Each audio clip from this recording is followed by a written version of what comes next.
এখন আমি যদি ফয়েজ লেক চট্টগ্রামের উদ্দেশ্যে যাত্রা শুরু করি, তাহলে আমাকে এই গাড়িতে চড়ে একটা অংশ যেতে হবে।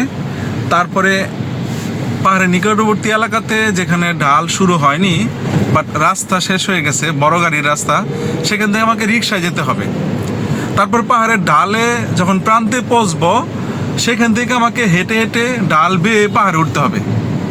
এছাড়া কি উপায় আছে? আমি কি পারবো একেবারে গাড়ি ড্রাইভ করে একেবারে পাহাড়ের চূড়ায় পৌঁছতে, নাকি রিক্সায় করে এখান থেকে চট্টগ্রামের পাহাড়ের ফয়েজ লেকের চূড়ায় গিয়ে পৌঁছতে পারবো, নাকি পুরোটা হেঁটে যেতে পারবো? তিনটা জিনিসের সমন্বয় এখানে দরকার। আমাকে গাড়িতেও চড়তে হবে, রিক্সায় চড়তে হবে, হাঁটতেও হবে, ডাল বেয়ে উঠতেও হবে, তবে আমি পাহাড়ে পৌঁছতে পারবো।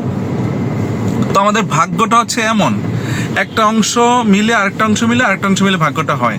কিছু অংশ আছে একেবারে ফিক্সড, যা কোনোভাবেই পরিবর্তনযোগ্য নয়, 5% ধরেন।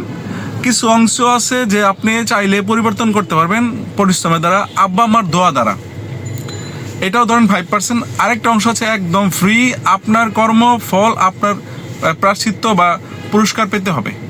সো আমাদের ভাগ্যটা হচ্ছে একটা মিশ্রণ, কম্বিনেশন। ফিক্সডও একটা অংশ আছে নির্দিষ্ট, আবার অনির্দিষ্ট কিছু একটা অংশ আছে।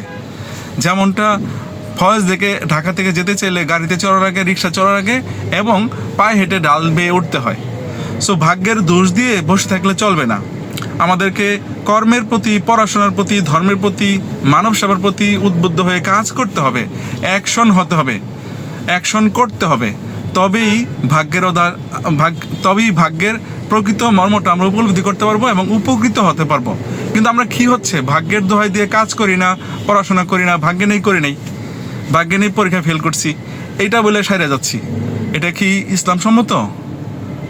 আসসালামু আলাইকুম।